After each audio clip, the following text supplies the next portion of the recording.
Hello everybody, good morning. Welcome to this week of devotions from the Fernkloof Nature Reserve. There's clearly a lot of snow around, not here in Fernkloof, but in the Western Cape.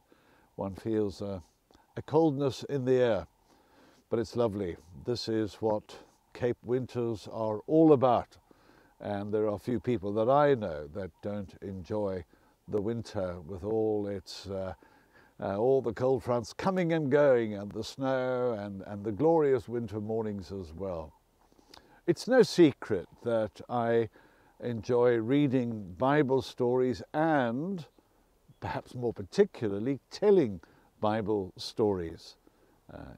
And I was humming the other day that old hymn, "Tell me the stories of Jesus I love to hear. Stories I'd ask him to tell me if he were near.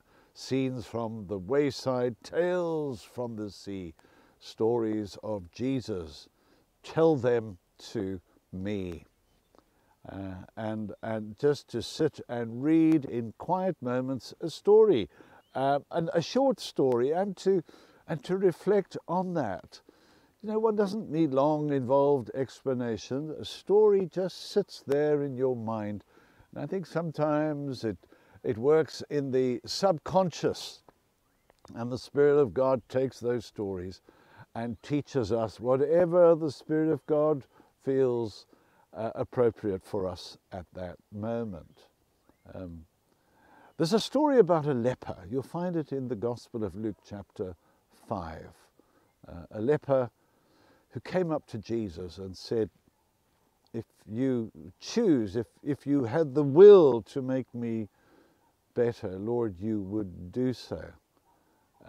Now, the position of a leper in those days, Jesus' times, was pretty hopeless. They were alienated from society. They were considered unclean, very much so.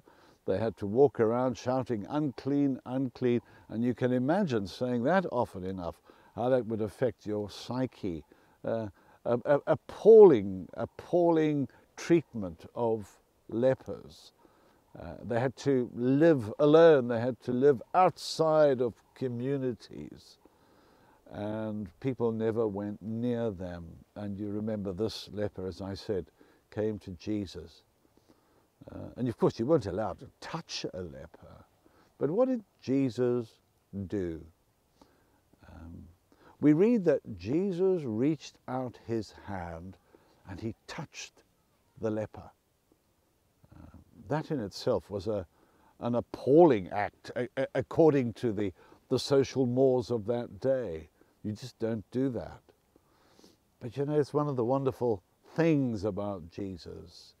The song, "Tell me the old story of Jesus and his love," and how Jesus touched this leper and he was made well again. He got into his space.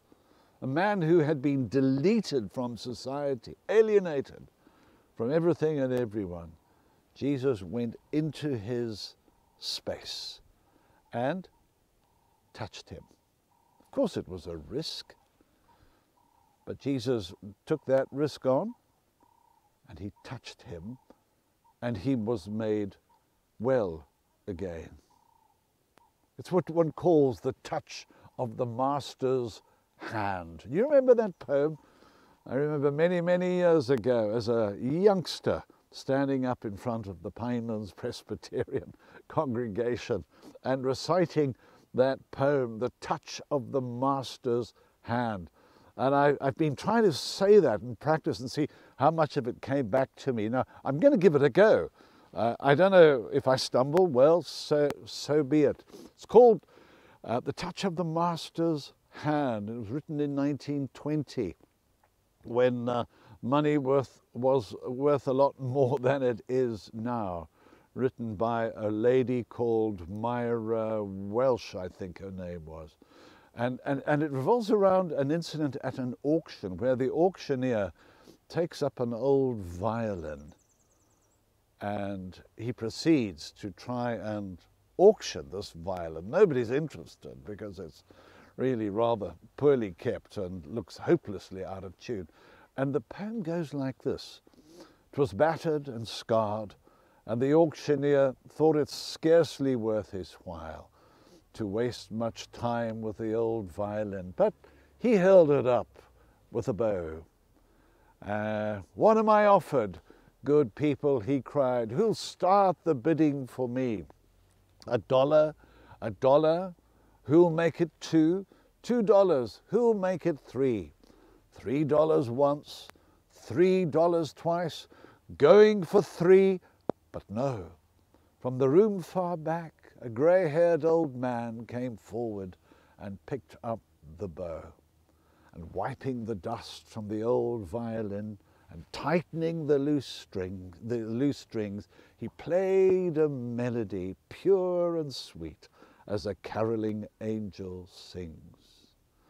The music ceased, and the auctioneer, in a voice that was quiet and low, said, 'What am I bid for this old violin?' And he held it up with a bow. $1,000, and who'll make it $2?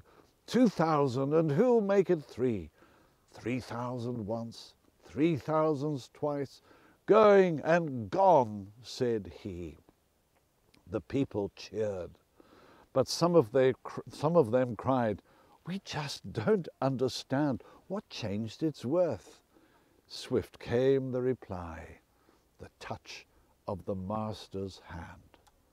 And many a man with a life out of tune, broken and scarred by sin, is auctioned cheap to the thoughtless crowd, much like that old violin. A mess of pottage, a glass of wine, a game, and he travels on. He's going on, he's going once, he's going twice, he's going and he's almost gone. But the master comes, and the thoughtless crowd never can quite understand the worth of a soul and the change that is wrought by the touch of the master's hand. That's my theme for this week, the touch of the master's hands. Jesus and that leper long ago healed as he reached out and laid his hand upon him, and the power of God was at work, and this man was restored. It's about the touch of the master's hands, my friends, and Jesus is the same. He is the same Lord as he was long, long ago. May he touch your life and mine. I hope you'll join me in this week. God be with you.